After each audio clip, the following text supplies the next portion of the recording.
चलो यार देखो और हंसो यार, गोपाल चतुर गोपाल।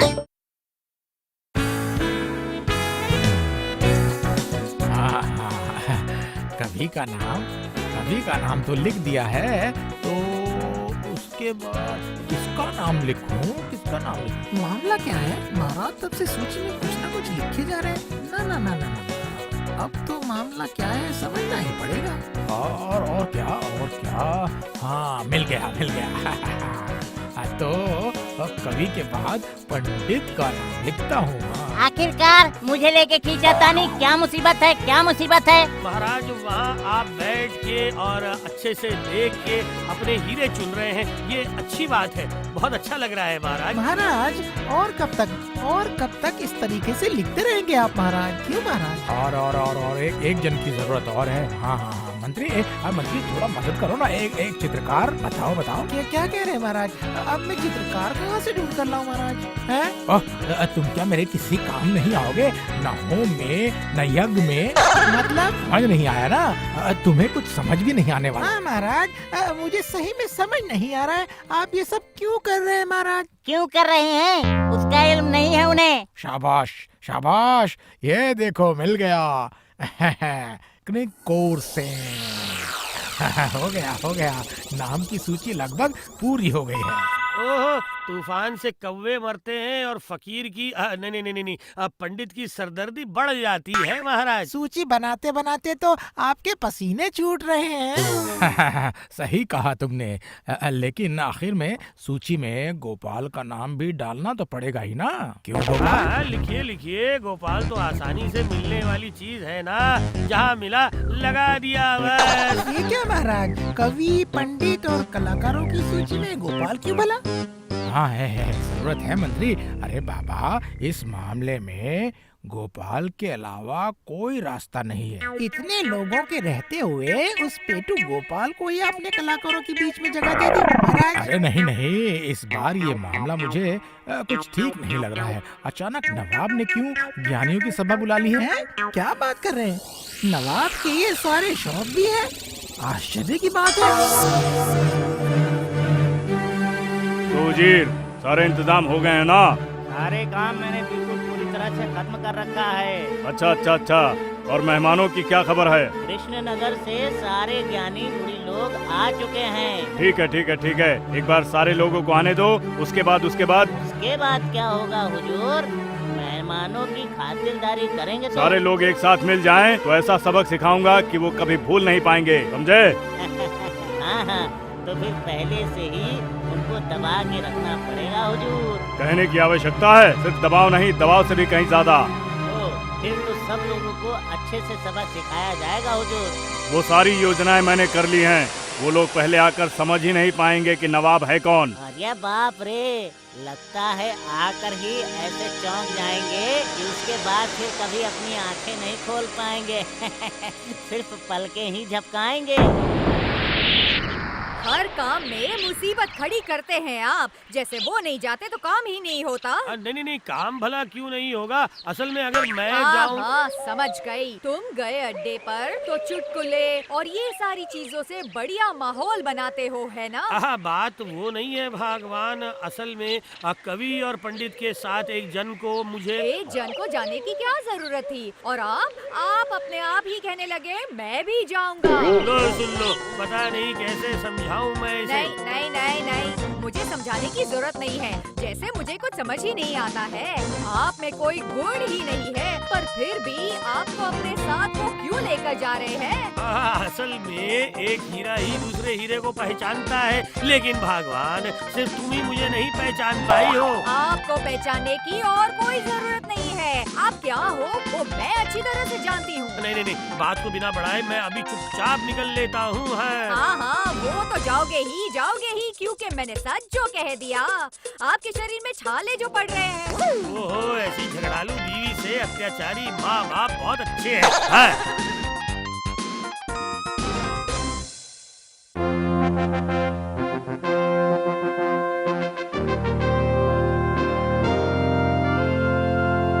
हे भगवान, ये क्या? नवाब कहाँ है? सिंहासन तो खाली है। सब लोग तो बिल्कुल एक जैसे ही दिख रहे हैं, ये कैसा मजाक है? हाँ हाँ, ना उसका सर है और ना ही कोई भेजा। वही तो मैं देख रहा हूँ,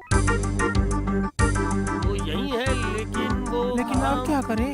अब किसको छोड़ूं और किसको पकड़ूं? मेरा दिमाग तो बस घूम रहा है। हाँ, इसके लिए ही तो ये सब कुछ किया है। ये सब लोग एक जैसे दिखेंगे और सबका दिमाग खराब हो जाएगा। अब क्या कर सकते हैं? नवाब कहकर किसे संबोधन करूं? हाँ? अरे नहीं, इतनी जल्दी भी क्या है, आँख और कान खुला रखकर जो भी करना है वो सब करना होगा। तो फिर आप ही कुछ कीजिए, वरना पहले ही हमारी इज्जत लेकर खींचातानी होगी। खींचेंगे भला कैसे? खींचने देंगे तभी तो खींचोगे हैं। ये क्या? कैसे फटाफट चला जा रहा है? किसे पता क्या है किस्मत में लिखा? गोपाल, क्या आप सच में ही नवाब को पहचान गया है? हाँ, लुक्का छुपी खत्म हुई, अब मैं ये सब आखिर क्या है? नहीं मतलब मेरे साथ ये सब। सलाम हुजूर, अब तो सिंहासन पे बैठ जाइए आप। ओ अच्छा, ये गोपाल तो बहुत ही बुद्धिमान है, इसने सही पकड़ा है। मतलब आश्चर्य है। अरे तुम मुझे पहचान कैसे गए? कैसे नहीं पहचानता हुजूर, आप कहीं और ना देखें तो क्या हुआ, सब लोग तो आपकी तरफ ही देख रहे हैं ना, है? उसी से मैं समझ गया। अरे बस, कितना दिमाग है भैया! अरे बाप रे, एकदम एक ही बार में पकड़ लिया। नहीं, अब सावधानी से आगे बढ़ना होगा, वरना इससे जीतना मुश्किल होगा।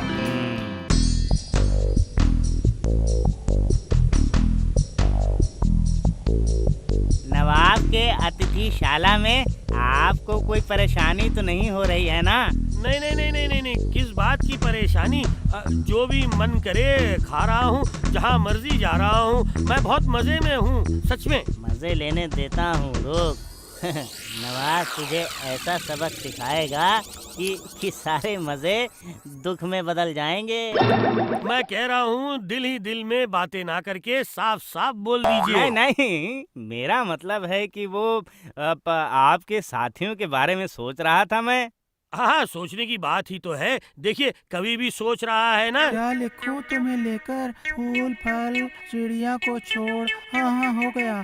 तुमसे और सुंदर किसके होंगे वाक्य? बस, नवाब को खुश करके कुछ भी लिखोगे तो चलेगा क्या है? हाँ, वही तो कोशिश कर रहा हूँ तब से। एक लाइन लिखता हूँ, उसके बाद सब काट भी देता हूँ। नहीं, काटोगे तो नहीं चलेगा, लिखते रहो। काटूंगा कैसे? क्या तुम पागल हो? नवाब बहादुर ने कहा है, अगर खुश हुए तो बहुत इनाम मिलेगा।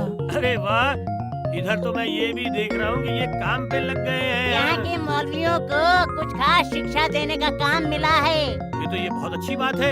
आप तो फिर गुरुओं के गुरु, आप महागुरु बन गए हैं ना? नवाब ने कहा है, काम खत्म होने पर बहुत अच्छा इनाम मिलेगा। तो फिर आपको भी झांसे में ले लिया है, लेकिन आखिर बात क्या है ये जानना पड़ेगा। नहीं, मुझे पता नहीं क्यों कुछ अजीब सा लग रहा है। हाँ, इस बार लग रहा है कि थोड़ा सोच समझकर आगे बढ़ना होगा।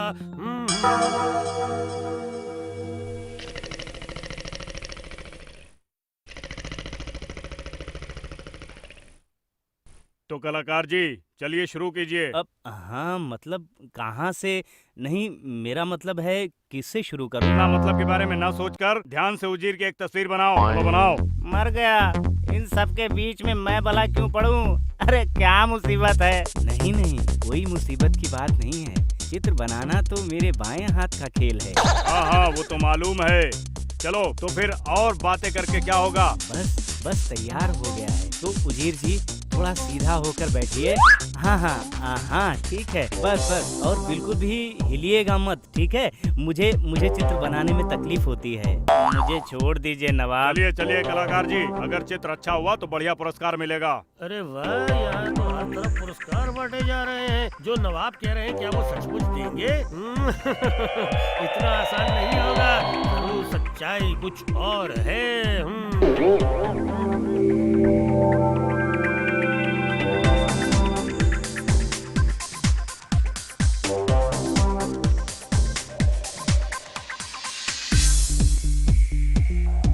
अच्छा, तो अब शुरू करूं? हाँ, देर करके क्या होगा? चलो, क्या लिखा है सुनाओ। हाँ ये लीजिए, इससे शुरू करता हूँ। ये बहुत अच्छी बनी है, सुनिए। ये नवाब, ये जगत पिता, जब तक आप हैं नहीं है हमको कोई चिंता। तुम्हारा सर तुम्हारा भेजा, ये कविता है। ओ, आपको अच्छी नहीं लगी? अच्छा तो फिर सुनिए एक और। गर्व से कह रहा हूँ ओ जनाब, आपका नहीं है कोई जवाब। बहुत हुआ, अब रहने दो। एक के बाद एक कविता सुनने के बाद भी नवाब साहब खुश नहीं हो रहे हैं। अरे क्या ये भी अच्छा नहीं लगा? ओ माँ, अब मैं क्या करूँ? और अब मैं क्या सुनाऊँ जो नवाब खुश हो जाए? अगर मैं खुश नहीं हुआ तब तो मैं तुम्हें कुछ भी नहीं दूंगा। नवाब बहादुर, मैं आ गया हूँ। ये लो, मैं तो तुम्हारे लिए इंतजार कर रहा था। कहो कहो क्या बात है? मेरी विशेष शिक्षा देना हो गया है। जान बची, अब और क्या? अब तुम जाओ। तो अब आप खुश होकर क्या देंगे? आपने कहा था वो दे दीजिए। इसके हाव भाव ठीक नहीं लग रहे हैं। लगता है पंडित की किस्मत में भी दुख लिखा है। ये क्या, इतनी जल्दी क्या कोई पुरस्कार मिलता है? जल्दी मतलब मैं तो सब कुछ आस्ते आस्ते, मेरा मतलब धीरे धीरे ही किया है। पहले वो मौलवी, मतलब जिनको तुमने सिखाया है, वो लोग अलग अलग मदरसों में किस तरह पढ़ाते हैं, वो सब देखकर, उसके बाद वो सब छात्र छात्राएं किस तरह वो पाठ काम में लगाते हैं, वो सब देखकर, उसके बाद, समझे? उसके भी बाद में? हाँ हाँ, उसके बाद में पुरस्कार के बारे में सोचूंगा, ठीक है? बिल्कुल जो मैंने सोचा था ठीक वही हो रहा है। नवाब ने इन्हें अपमान करने के लिए ही यहाँ पे बुलाया है। हाँ, नहीं नहीं नहीं नहीं, अभी कुछ न कुछ करना ही होगा। और सीधी उंगली से घी नहीं निकले तो उंगली टेढ़ी करनी पड़ती है। यूं। वाह, चित्र बनाना तो लगभग खत्म हो गया है। ऐसा लगा नवाब बहादुर, बिल्कुल खत्म हो गया। देखिए देखिए ना, आहा, जैसे ये चित्र बात कर रहा है। हाँ, बात करवाएंगे। हमारे नवाब को तुम नहीं पहचानते, थोड़ी ही देर में सारी बात बिल्कुल बंद हो जाएगी। अरे अरे, ये क्या, इसके कान कैसे अजीब से लग रहे हैं? हाँ, ये तो कहाँ? नहीं मतलब किधर? अगर ऐसा नहीं है तो क्या मैं यूं ही बोल रहा हूँ? हाँ हाँ, ठीक है, मैं सही कर देता हूँ। ये देखिए, ये लीजिए, बस ये देखिए, ठीक हो गया ना? ये क्या, सिर्फ वो सही करने से चलेगा? आँखों के नीचे सूजा हुआ लग रहा है, वो कौन ठीक करेगा? क्या मतलब वो भी ठीक करना होगा? वो हाँ, मतलब तो फिर मैं ठीक कर देता हूँ, अभी ठीक कर देता हूँ। हाँ हाँ, जल्दी जल्दी, इसके बाद होंठ भी ठीक करना पड़ेगा, समझे? और गलतियाँ? धत, मुझे तो कुछ भी समझ नहीं आ रहा है। देखिए हुजूर, आप असल में क्या चाह रहे हैं ना, वो मैं अच्छी तरह से समझ गया हूँ हुजूर। वाह, सच में? तो फिर क्या, काम शुरू कर दो। हाँ, मैं तस्वीर बनाऊंगा अपने हाथों से। अरे बाबा, ये क्या हो रहा है? गोपाल, अब गोपाल चित्र बनाएगा? सर्वनाश, फिर वैसे पत्थर जैसे खड़े रहना पड़ेगा क्या? क्या अजीब कांड है रे बाबा। मैं कल ही बहुत खूबसूरत तस्वीर लाकर आपके सामने हाजिर करूंगा हुजूर। लेकिन सावधान, अगर चित्र खूबसूरत नहीं हुआ तो फिर पुरस्कार के बदले किस्मत में दुख मिलेगा। सोच सकते हो, गोपाल चित्र बना रहा है, इतनी बड़ी बर्बादी होगी ना। चलो भाई, हम लोग जल्दी जल्दी चलते हैं, देखते हैं गोपाल कैसे बना रहा है चित्र। हो रहा, अरे ये क्या, सुख भरी निंद्रा ले रहा है? क्या वो भला क्या था? अरे बाबा, उसका मतलब है, मेरा मतलब वो आराम से सो रहा है। अरे ये क्या बात है गोपाल? अरे ओ भाई गोपाल, सुनो, आंखें सुनो, खोलो। अपनी आंखें अरे ओ खोलो। गोपाल, गोपाल गोपाल गोपाल गोपाल, ओ गोपाल ओ गोपाल, अरे उठो गोपाल, अरे हाँ देखो, अरे आंखें खोलो, मैं आया ए, हूँ। उठना नहीं, मतलब उठो। आई, ये क्या हो रहा है? कौन है? माफ करिएगा, मेरी जरा सी आग लग गई थी इसलिए। अब इन हालातों में नींद कैसे आती है? और तुमने तो चित्र कुछ बनाया ही नहीं है। कैनवास तो बिल्कुल खाली है गोपाल। अरे देखिए, उस तस्वीर की जरूरत तो कल पड़ेगी ना, तो मैं कल ही सोचूंगा उसके बारे में। अभी सोचकर क्या फायदा है, अभी सोने दो।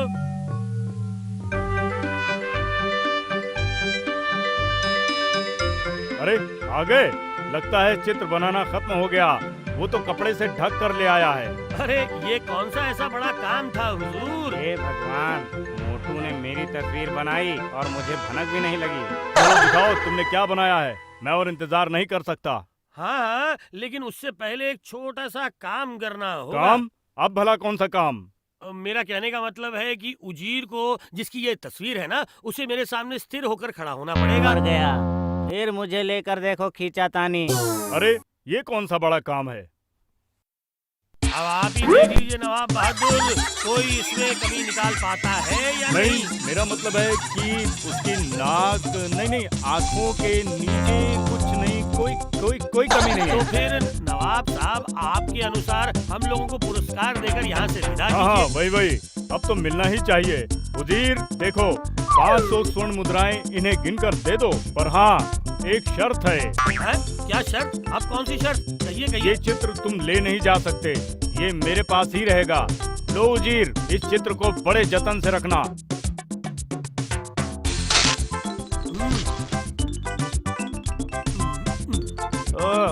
एक बार में ही 500 स्वर्ण मुद्राएं। नवाब साहब जब देते हैं ना, तब ऐसी बड़ी कीमत ही देते हैं।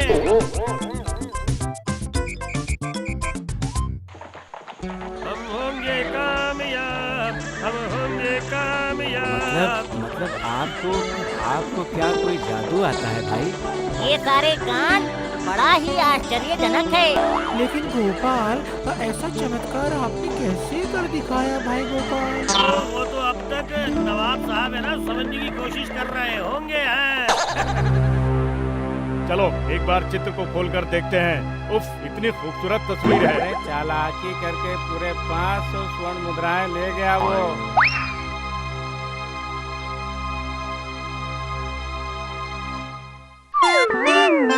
अरे ये क्या? ये तो मैं हूँ। अरे असल में ये तो बस एक आईना है, तभी तो इतनी सुंदर तस्वीर निकल के आ रही थी। इसका मतलब वो बटला मुझे टोपी पहना कर चला गया। तो फिर तो अब तक वहाँ पर अफरा तफरी मच गई होगी। कोई शक है क्या? हैं? आज नवाब को ना ऐसा सबक मिलेगा। इसलिए तो कहते हैं कि उस्ताद अपना खेल बिल्कुल आखिर में दिखाता है।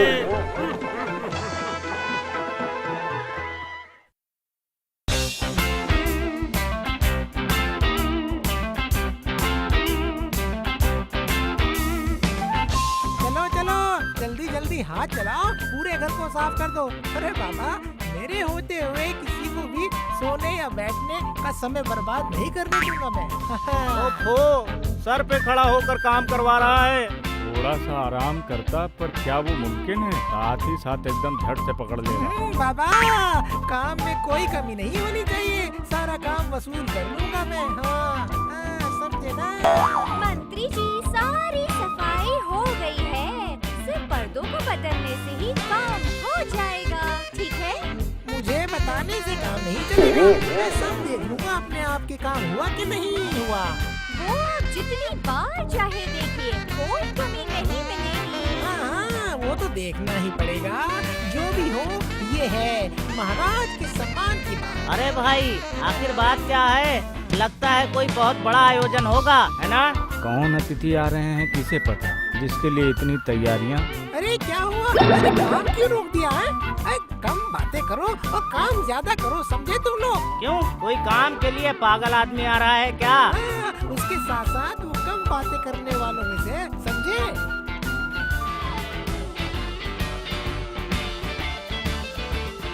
क्या हुआ मंत्री, सारे इंतजाम हो गए कि नहीं? महाराज, काम लगभग खत्म हो ही गया। अच्छा, तो फिर क्या काम किया, जरा बताओ।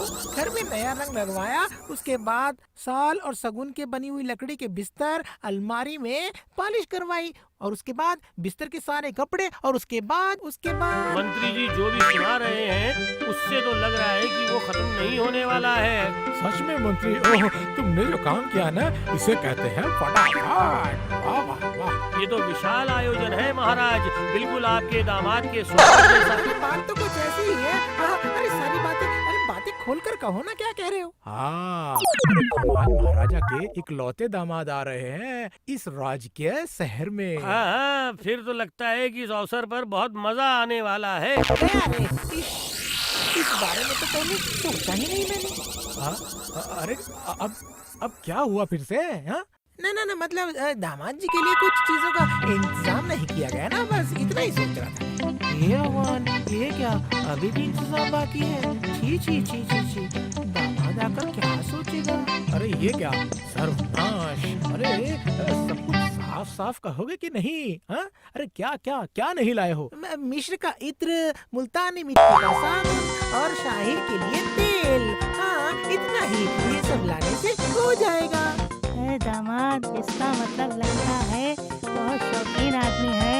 नहीं वैज्ञानिक, अरे मैंने सुना है कि दामाद सिर्फ शौकीन नहीं बल्कि पढ़े लिखे और बुद्धिमान भी है। अच्छा, बुद्धिमान। अगर ये दामाद सिर्फ एक बार मेरे चंगुल में फंस जाए ना, तो उसे अच्छी तरह से सबक सिखाऊंगा मैं यहाँ।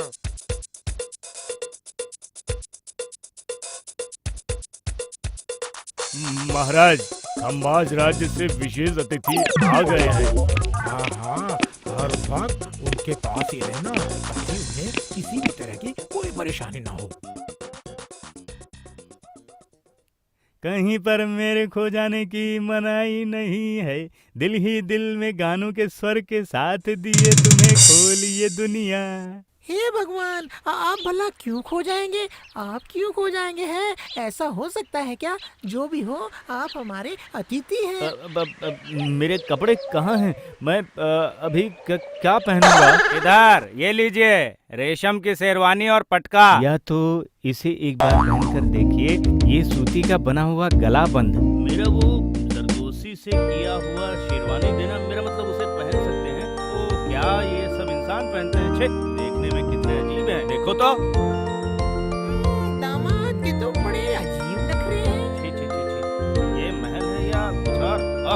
किसी भी तरह कुछ दिन बिताकर यहाँ से जाऊंगा ना तो जान बचेगी। दामाद को देख रहा हूँ, बड़े नखरे हैं, उन्हें कुछ भी पसंद नहीं आता। आज मैंने मेरे दामाद के लिए दरबार में विशेष आयोजन किया है। देखते हैं अब ये क्या है। असल में मेरी जो रुचि है उसके साथ मेल है या नहीं, चारों ओर जो भी देख रहा हूँ। चाल चलन देखकर तो लग रहा है जैसे धरती से नहीं बल्कि मंगल ग्रह से आया है ये। आज कवि खुद के लिखे हुए गाने गाकर सुनाएंगे। उससे क्या उनका पेट भरेगा? इतना बदमिजाज दामाद है। गाने बुरी चीज नहीं है, ठीक है चलेगा चलेगा। ठीक है, हाँ तो कवि महाराज शुरू करो। रुकिए, उससे पहले मैं कुछ कहना चाहता हूँ। मेरी भी इज्जत की बात है कि नहीं? मतलब अगर गाना सुनकर मैं खुश हुआ, मैं भी नगद पैसे दूंगा। हाँ ठीक है ना?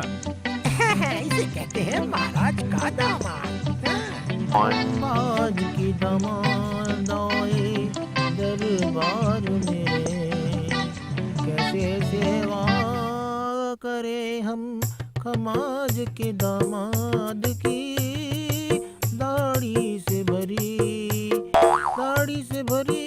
हुई सूरत तुम्हारी, बालों से भरा हुआ सर तुम्हारा, कहो ना क्या खाएंगे आप, सेव या संतरा। देखो अपनी दाढ़ी को जो प्यार से सहलाए, कैसे सेवा। अरे बात क्या है? हाँ, गाना सुनकर सब लोग तालियां बजा रहे हैं, लेकिन दामाद तो सिर्फ अपनी दाढ़ी सहला रहा है। अपनी दाढ़ी सहलाने की वजह क्या है? मुझे तो किसी और बात का अंदेशा हो रहा है। दामाद जी, गाना तो सुना आपने, तो फिर गाना कैसा लगा? बुरा नहीं था, कवि ने कोशिश अच्छी की थी। तो फिर महाराज, इस बार वादे के मुताबिक कवि को कुछ न कुछ नकद तो मिलना ही चाहिए, क्या कहते हैं? हाँ बिल्कुल सही बात है। वैसे कहा तो गया था ना? नहीं, बेचारे कवि की किस्मत ही टूटी है, अभी तो कुछ करने लायक नहीं है भाई। मुकर जाओ, बहुत देर से तो सोच ही रहे थे ना ऐसा करने के लिए। असल में जब किसी को कुछ दान देता हूँ तब बार बार मैं मतलब असल में मैं अपनी दाढ़ी सहलाता हूँ। सहलाने के लिए कुछ और नहीं मिला? सहलाते जितने भी बाल मेरे हाथ में आते हैं मैं उतने ही पैसे खुश होकर बख्शिश दे देता हूँ, समझे कि नहीं? हाँ वो तो ठीक बात है, लेकिन यहाँ तकलीफ क्या है? मेरा मतलब मुझे तो कुछ समझ नहीं आ रहा है। नहीं, पर आज इतनी देर से मैं अपनी दाढ़ी सहला रहा हूँ अपने हाथों से ही सहला रहा हूँ, लेकिन एक भी बाल मेरे हाथों में नहीं आए, तो फिर मैं क्या करूँ? कुछ भी नहीं कर सकता।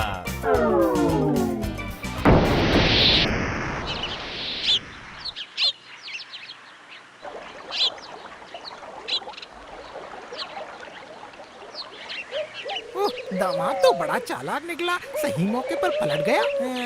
उससे किसका क्या हो गया? अपना खून पसीना एक करके मैंने गाना लिखा, पर दामाद बाबा जी ने फेर दिया उस पर पानी। ना, कभी इस बात पे इतना निराश होने की बात नहीं है। अगर तुम्हारी किस्मत में नहीं लिखा है घी तो कुछ भी कर लो नहीं मिलेगा। की दाद देता हूँ, तुम्हें इस निराश कवि को संभालना चाहिए। वो तो हो नहीं रहा है, उल्टा जले पे नमक छिड़क रहे हैं।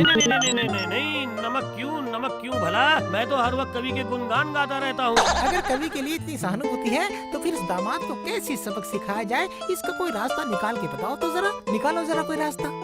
मन तो करता है सबक सिखाऊं उसे, लेकिन मेरा तो नाजुक सा शरीर है, मैं क्या करूं भला? क्या करूं? किसे कहते हो ये सब? अरे ये सारी बातें सबके दिमाग में नहीं घुसने वाली। ओह, अब बात तो ऐसे करते हैं जैसे बुद्धि के खुद बहुत बड़े देवता हो। असल में ये नाटा एक टूटा हुआ मटका है। नहीं मंत्री जी, शायद और संभव नहीं है। वो तो मैं पहले से ही समझ गया था भाई। अगर मेरे भी उस दामाद की तरह लंबे बाल और दाढ़ी होते तो। इस टकले का दिमाग तो खराब नहीं हो गया है, हैं?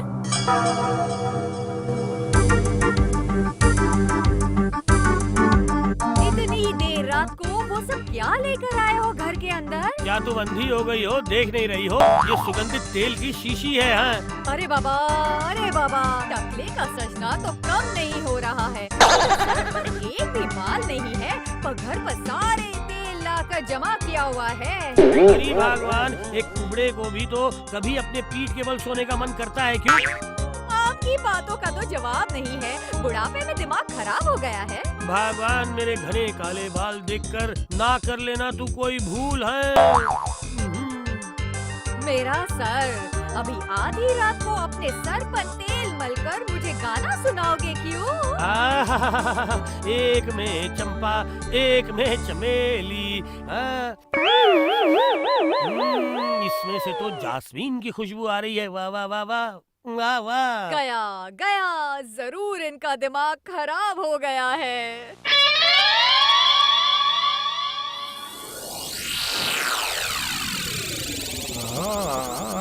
आज देख रहा हूँ दामाद की दाढ़ी और बालों में काफी तेल लगाया गया है। मतलब ये तो मेरे रोज का काम है, ये कोई नई बात नहीं है। आज तो देखकर ही लग रहा है कि दामाद का मन बहुत ही खुश है, हैं? तो फिर आज कभी कुछ नया सुनाए। कह नहीं सकते, क्या पता उसकी किस्मत चमक जाए।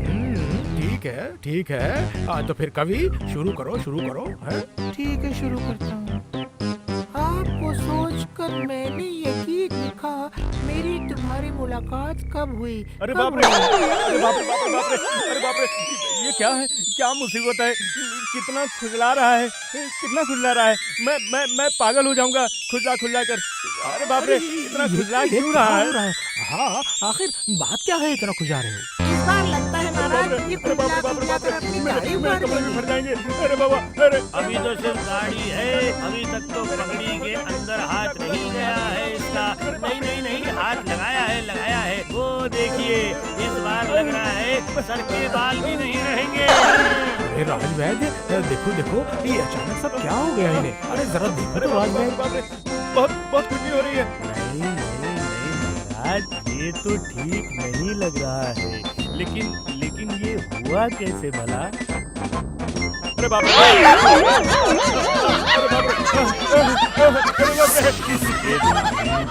और सर में जूं हुए हैं।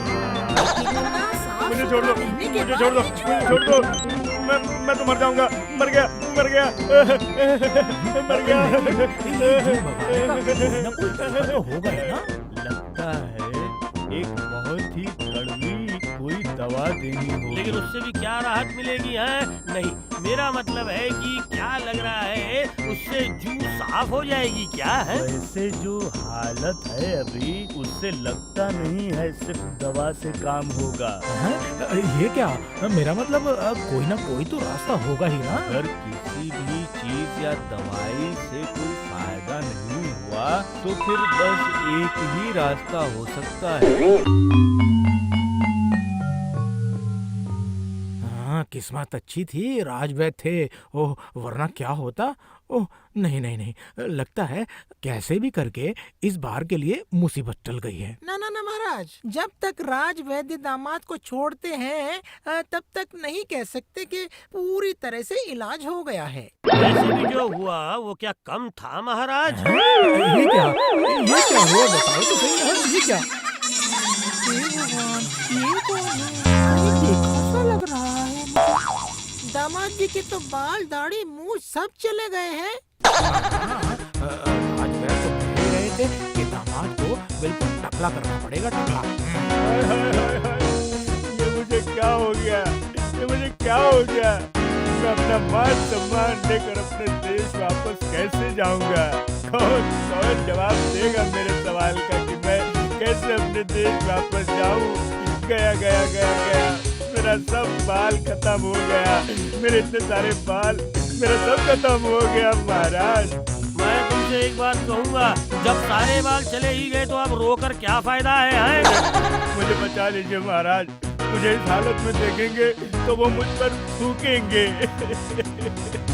आपको अपने बालों पर बहुत ही घमंड था, अपनी दाढ़ी भी बड़ी ही और प्यारी नहीं थी। होगा, और कभी नहीं होगा, कभी कोई घमंड, कभी भी नहीं, और कभी ऐसा नहीं करूँगा महाराज।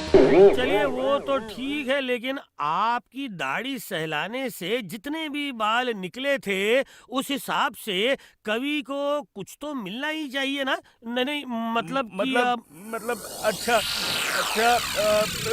ये लो कभी तुम्हारा पुरस्कार, ये लो। वाह वाह वाह वाह वाह वाह, अच्छा लड़का है, अच्छा लड़का है। तो तुम भी अब नकली दाढ़ी, मूंछ और बाल लगाकर यहाँ से चुपचाप निकल जाओ, समझ गए? वरना ठीक नहीं होगा। बोलने की जरूरत है क्या? पता नहीं क्यों अपने ससुर के कहने पर आप लोगों से पंगा लेने आया था। बहुत गलती हो गई, बहुत बड़ी गलती हो गई। अरे बाप रे बाप रे बाप रे।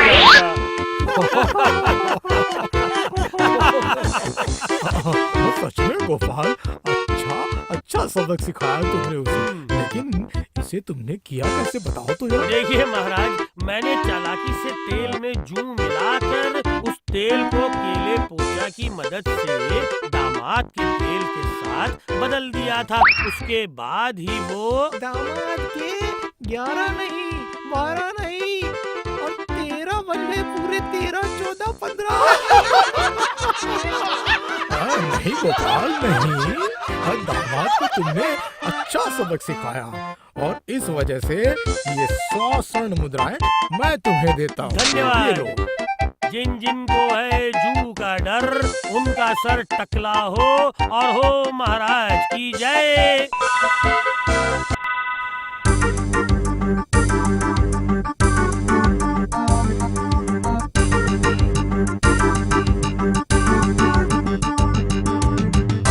गोपाल की बीवी ने घर के आंगन में रजाई और कंबल सुखाया है।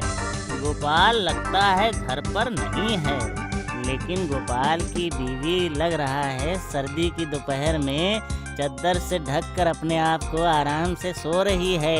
यही मौका है तो रजाई और कंबल को चुराना पड़ेगा। इस भरी सर्दी में अगर रजाई और कंबल खो गया गोपाल की जो हालत होगी ना, टिंग टिंग टिंग टिंग, पूरी रात सर्दी में ठक ठक ठक ठक करके कांपेगा। अब मैं देखूंगा गोपाल कितना अक्लमंद है। ये रजाई और कंबल वो कैसे वापस लेता है, मैं भी देख लूंगा। कुत्ते की आवाज निकालता हूँ।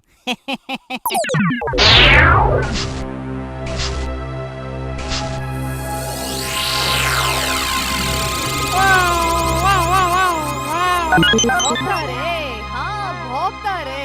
घर का सारा काम खत्म करके मैं थोड़ी देर सोई हूँ और तभी क्याऊ क्याऊ क्याऊ क्याऊ क्याऊ, जरूर खिड़की के नीचे कुत्ते के बच्चे पैदा हुए होंगे। अभी के अभी अगर नहीं भगाया तो पूरी रात सिर्फ क्याऊ क्याऊ करते रहेंगे।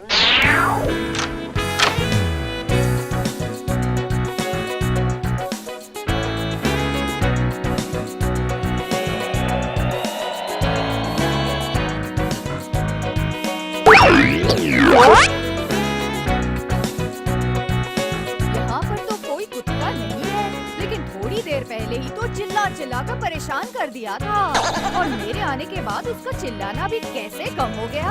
आश्चर्य की बात है ये तो। अभी अभी तो मेरी नींद खराब कर दी थी और मेरे आते ही सब चुपचाप, पता ही नहीं क्या हुआ है। ये सब भूतिया कांड है, सारे के सारे भूतिया कांड। बेवजह मेरी नींद खराब हो गई। धत तेरी।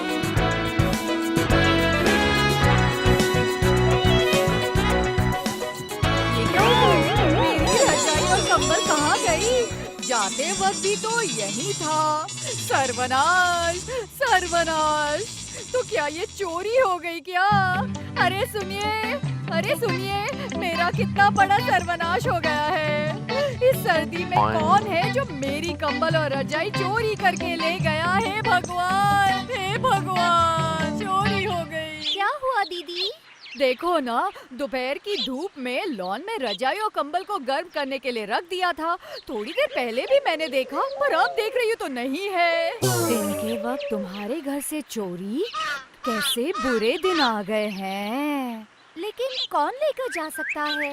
या तो ये पहचान वाला चोर या फिर होगा शाना चोर। शाना चोर? ओ माँ, तो फिर क्या होगा? आज रजाई और कंबल चोरी हुई है, कल मटके, बर्तन, सोने के गहने। अरे बाप रे, तो फिर हम लोगों का क्या होगा बताओ? कहीं केले पोचा तो नहीं ले गया? केले पोचा?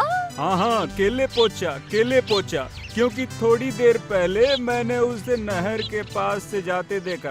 हाँ, उसके सर पे एक झोला भी तो था। ओ माँ, ये क्या कहा? आखिरकार केले पोचा की नजर क्या हमारे ऊपर ही पड़ी? ओ माँ, अब क्या होगा? रुको, मैं गोपाल को खबर देकर आता हूँ। गोपाल दादाजी, आपने कहा था आप हमें आपके बचपन की कहानी सुनाएंगे। हाँ, मैंने कहा था है ना, सर्दियों के दोपहर में बचपन की कहानियाँ सुनाना बड़ा अच्छा लगता है। तो फिर सुनो, बताओ कि सर्दियाँ आते ही कौन सी पूजा के लिए मन उछलने लगता है बच्चों? बताओ मुझे। सरस्वती पूजा। हाँ, सही कहा। तो सुनो, मेरे बचपन में सरस्वती पूजा के समय मैंने एक बार एक कांड कर डाला था। कांड? हाँ, वही तो बताऊंगा। तो मैंने एक बार सोचा कि देवी सरस्वती को मैं पुष्पांजलि नहीं दूंगा। क्या कह रहे हैं आप? पुष्पांजलि नहीं देंगे? वैसे भी तो मैं हमेशा ही पढ़ाई में बिल्कुल बेकार था और पुष्पांजलि नहीं दूंगा ये सुनकर पाठशाला के पंडित जी गुस्से में आग बबूला हो गए। खड़ाऊ निकालकर मुझे मारने लग गए। उसके बाद और क्या, मारते मारते पंडित जी ने मुझसे पूछा कि क्यों पुष्पांजलि क्यों नहीं दोगे? हाँ, तो आपने क्या कहा? मैंने कहा कि पहले पुष्पांजलि के मंत्र को बदला जाए, तभी मैं पुष्पांजलि दूंगा। पुष्पांजलि का मंत्र बदलना पड़ेगा, क्यों? अच्छा, सुनो, तुम लोगों ने कभी पुष्पांजलि के मंत्र को अच्छी तरह सुना है? पूरे मंत्र में सिर्फ देही और बस देही है। विशांग देही, जसो देही, धनोंग देही। मैं इनका मतलब जानती हूँ। क्या जानते हो? मतलब है विद्या दो, यश दो और धन दो। हाँ, सिर्फ दो और बस दो। देते ही रहो।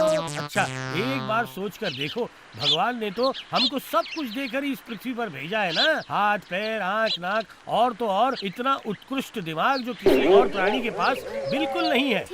तो फिर बताओ, इतना सब कुछ मिलने के बाद भी भगवान से हम मांगते हैं कि दो और सिर्फ दो बस देते रहो। तो सिर्फ दो कहने में शर्म नहीं आएगी? भगवान मुझे बेकार नहीं समझेंगे? हाँ बच्चों।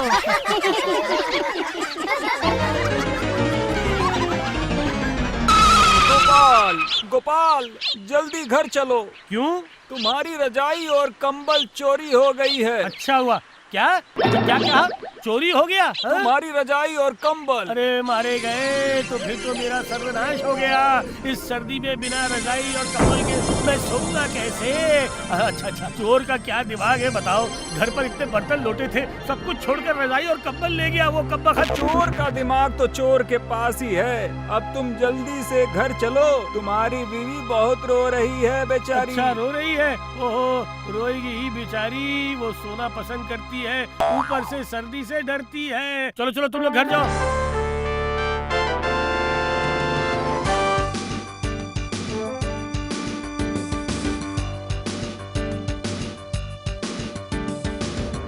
समझे गोपाल?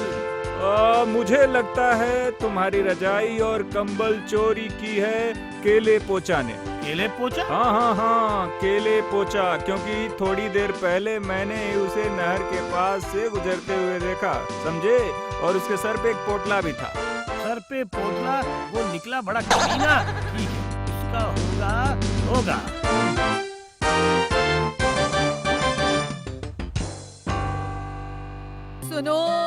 सुनो, हम लोगों का कितना बड़ा सर्वनाश हो गया है। सुना आपने?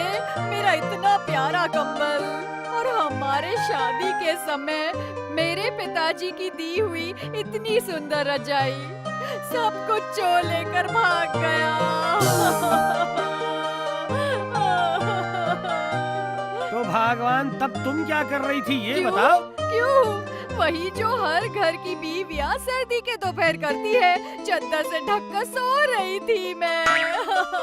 तो फिर चलो, तुम और मैं, हम दोनों जब तक धूप है तब तक सो लेते हैं भगवान। मतलब इस सर्दी में बिना रजाई और कंबल के तो सो नहीं पाएंगे ना। पूरी रात तो हमें ठंड में ठिठुर कर रहना पड़ेगा। चलिए आप लोग जाइए, हमें थोड़ा सोने दीजिए। चलिए जाइए। आश्चर्य है, रजाई कंबल चोरी हो जाने के बाद भी तुम सोने के बारे में कैसे सोच रहे हो? तो और क्या करूं मैं? क्यों? अरे महाराज के पास जाकर शिकायत करो। खासकर जब चोर कौन है इस बात का अनुमान लगा लिया गया है। जरूरत पड़ने पर मैं भी गवाही दूंगा। वो सब करके कुछ नहीं होगा। केले पोछा क्या मिलेंगे अभी? जाकर देखो, अब तक वो गांव की सीमा से निकलकर बहुत दूर चला गया होगा। तो फिर अब क्या उपाय है? अब बस एक ही उपाय है, रात की नींद दिन को पूरी करनी पड़ेगी भगवान।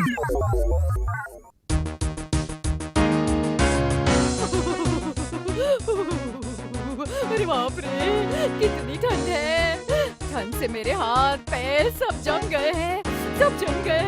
पेट से कैसे गुड़ की आवाज़ें आ रही है। ज्यादा गुड़गुड़ हो रहा है तो पेट को तकिए से दबा दो ना भगवान। आप चुप कीजिए, मैं यहाँ ठंड से कांप रही हूँ और ये है कि ज्ञान दे रहे हैं। तब मैंने इतना आपसे कहा, एक बार महाराज के पास जाइए।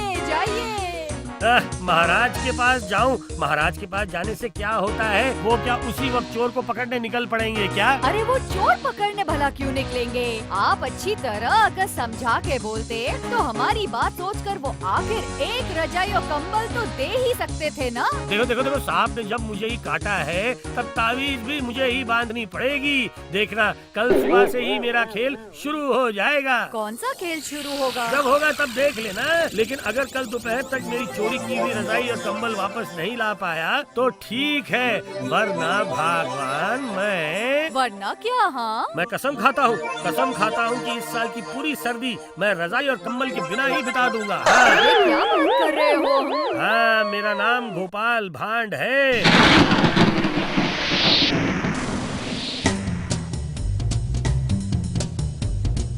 बम शंकर, माँ थोड़ी भिक्षा मिलेगी क्या? आप इस तरह क्यों देख रही है मुझे माँ? मैं काशी धाम से आया हूँ। हाँ माँ। काशी धाम से? मतलब जहाँ पर भगवान शिव के बड़े बड़े मंदिर हैं। हाँ, बिल्कुल सही कहा। भगवान शिव ने ही तो मुझे यहाँ पर भिक्षा मांगने के लिए भेजा है माँ। भगवान शिव ने? हाँ, मेरे सपने में उन्होंने मुझसे कहा जहाँ बांग्लादेश की औरतों के हाथों से मिली भिक्षा के रूप में चावल से ही वो खीर खाएंगे, तभी तो मैं आपके द्वार आया हूँ माँ। कितनी अच्छी किस्मत है मेरे हाथों के दिए हुए चावल से भगवान शिव खीर खाएंगे। थोड़ा रुकिए बाबा, थोड़ा रुकिए, मैं अभी के अभी हाथ धोकर चावल लेकर आती हूँ। ऐसा झांसा देखकर भगवान शिव की कहानी मैंने सुनाई है। केला पोचा की बीवी पूरी तरह मेरे झांसे में आ गई है। केले पोचा, कल तूने मेरी बीवी को उल्लू बनाकर मेरी रजाई और कंबल चुरा ली थी। अब देखना, आज मैं तेरी बीवी को उल्लू बनाकर वो वापस अपने घर लेकर ही जाऊंगा।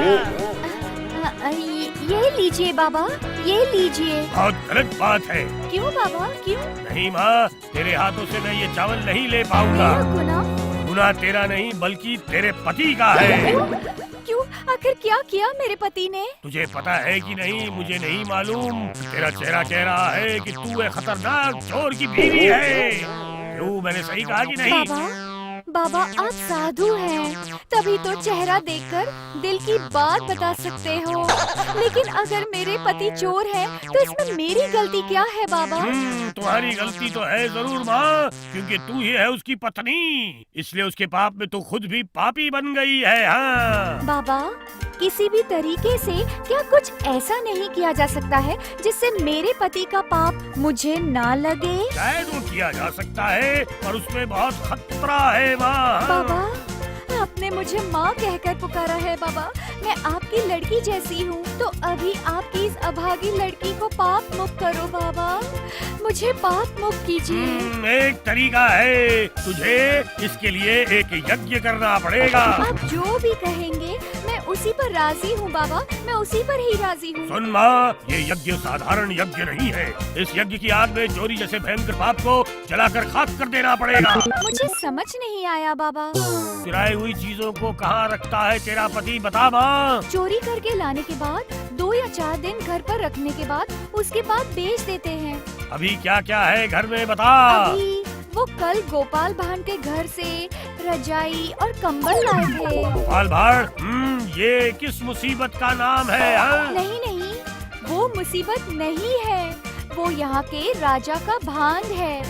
जानते हैं बाबा, पहले ना उस गोपाल और मेरे पति में दोस्ती नहीं हुआ करती थी, लेकिन अभी सब कुछ ठीक ठाक हो गया है, यही ना? बाबा, ये आपको कैसे पता चला बाबा? वही जो तेरे चेहरे पर लिखा है। मैं तेरे माथे पे सब कुछ साफ साफ देख पा रहा हूँ माँ। पता है बाबा, मैंने अपने पति से कहा था अभी आपकी नौकरी लग गई है, तो फिर सर्दियों में रजाई और कंबल चोरी करके क्यों बेचारे को कष्ट दिया? इसका जवाब भी तेरे चेहरे पर लिखा है। अभी तेरे पति ने जो कहा है कि किसमें ज्यादा बुद्धि है देखता हूँ, मुझमें या गोपाल में, है ना?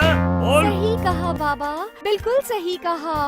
उन्होंने कहा, देखता हूँ महाराज के मदद के बिना गोपाल किस तरह बुद्धि के जोर से मेरे घर से रजाई और कंबल वापस ले जाता है। तो तेरा पति अभी कहाँ है? हाँ? किसे पता बाबा, सुबह सुबह पता नहीं कहाँ चले गए हैं बाबा, मुझे तो नहीं पता। तो फिर जा, घर के अंदर जा, जो भी चोरी का सामान रखा है सब लेकर आ। यज्ञ की आग में सब कुछ मुझे जला देना पड़ेगा, तभी तू पाप मुक्त होगी, तभी तेरे हाथों से मैं भिक्षा लूंगा। थोड़ी देर रुकिए बाबा, थोड़ी देर रुकिए, मैं बस अभी आती हूँ।